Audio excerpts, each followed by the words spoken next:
Jake Harlan drove like the devil was riding shotgun. The blacked-out Tahoe ate up miles of empty two-lane Hold on highways tight, I'm somewhere flooring west it. of the Mississippi. What are you doing? We're going Headlights too carving white fast. tunnels We through have the to, night. just trust me. Behind them, the glowing skeleton of the roadhouse they'd just escaped still smoldered against the horizon, glass, timber, and someone's carefully laid plan reduced to orange teeth in the dark. Inside the SUV, the silence had weight. Acrid smoke had worked its way into the leather seats, into their hair, into their lungs. Grace sat rigid in the passenger seat, hands locked together so tightly the knuckles showed bone white. The high whine in her ears hadn't stopped since the blast. Jake didn't speak. Didn't look at her. Just drove, jaw set, eyes flicking between the road and the mirrors, waiting for headlights that never appeared. When he finally pulled off onto a gravel turnout overlooking a wide, ink-black valley, the engine ticked and died like something relieved to stop breathing. Total quiet rushed in. He stayed behind the wheel, both hands still choking the leather wrap, veins standing out like ridgelines on a topo map. Grace watched the dashboard lights paint his face in cold blue. She'd never seen him look this wrecked. "What the hell was that, Jake?" Her voice cracked like thin ice. He exhaled through his nose, a rough sound. It was a kill box. Someone knew exactly where we'd be. Knew exactly when. He turned his head slowly. The guilt in his eyes was naked, ugly. "And I drove you straight into it. You couldn't have. It's my job to know, Grace." His palm slammed the wheel once, hard. The horn blared for half a second before he killed it. "My literal goddamn job." And he cut himself off, dragged a hand down his face. 5 seconds slower and you'd be ash right now. "You got me out," she said quietly.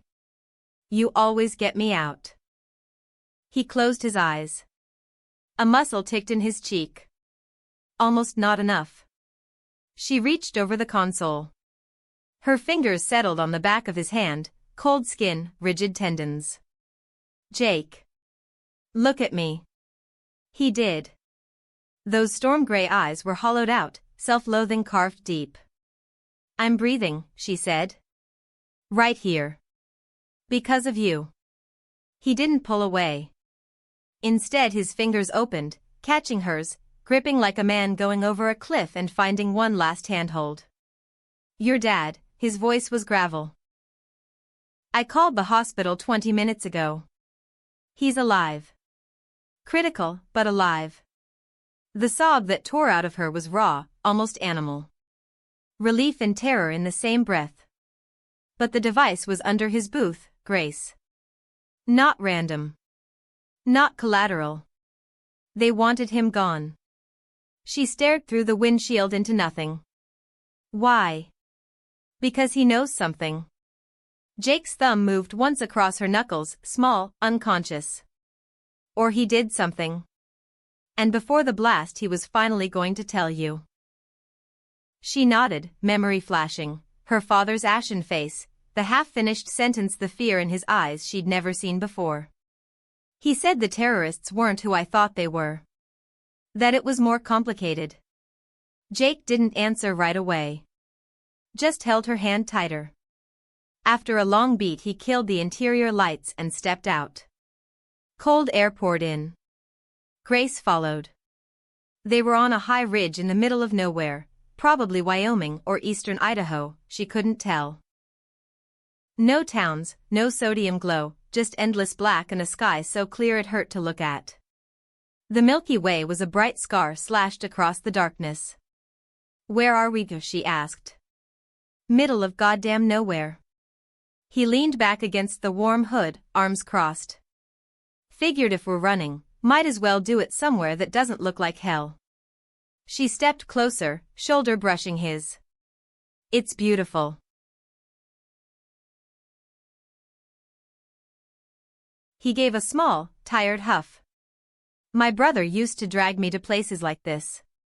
Back before he signed up. Said under a sky this size, nothing we worried about could possibly matter. You miss him.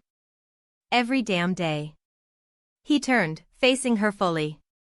The starlight caught the sharp planes of his face. But he was wrong, he said quietly. About what? About the problems being small. His voice dropped. The people we love? They're not small. They're the only thing that isn't. Her heart slammed once, hard.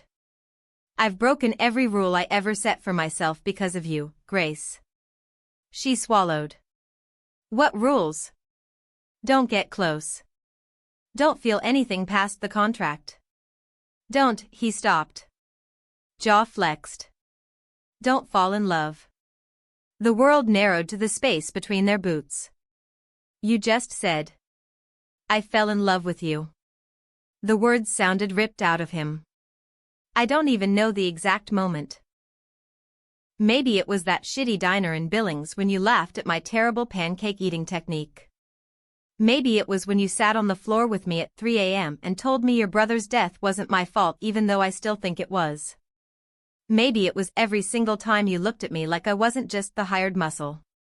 He stepped closer. Close enough she could feel heat coming off him. Or maybe it was instant, he rasped. 1 second you were the client. The next you were everything. She couldn't speak. That's against protocol, she whispered. Fuck protocol. And then he kissed her. Not careful. Not polite. It was a starving man's kiss, rough, urgent, all teeth and need. Her back met the hood with a metallic thud. His hands framed her face, thumbs along her jaw, holding her like she might disappear. She grabbed fistfuls of his jacket, yanking him closer, answering hunger with hunger. When they broke apart, gasping, he pressed his forehead to hers. Me too, she breathed. His eyes snapped open. What? I'm in love with you. Her voice shook but didn't waver. You're the first person who ever made me feel safe. Seen. Wanted. He shuddered, full body, like a circuit finally overloading. This complicates everything, he said hoarsely. I know. His arm banded around her waist, pulling her flush against him. Because now I'll burn the world down before I let anyone touch you. And that makes me more dangerous than whoever's hunting us. A shiver raced through her that had nothing to do with the cold. His phone shattered the moment, shrill, insistent. He cursed, answered, listened. Face changed instantly. When? Pause. You're sure? Longer pause. Understood. He hung up. Looked at her. The soldier was back, but fear lived behind the steel now. Fear for her. Your father's awake. He's asking for me. Only me. About what? He wouldn't say. Just that if anything happens to him, there's something I need to know. About who's really behind all this. Grace's stomach dropped. Are you going? I have to. Then I'm coming. No, his hands clamped on her shoulders. You stay gone. You stay breathing. I just told you I love you, Grace. Don't make me watch you walk back into a kill zone. She searched his face. Saw the plea. Saw the terror he'd never show anyone else. Okay, she whispered. But you come back. He leaned in, kissed her forehead, slow, deliberate, like sealing a vow. Always. He left her in a nowhere motel outside Rock Springs with a man named Reyes, ex-Delta, scarred, quiet, deadly calm. Jake's final instruction was simple. Anyone comes through that door who isn't me, put them down.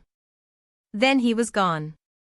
3 hours of blacktop and bad coffee later, Jake walked the antiseptic halls of Cheyenne Regional.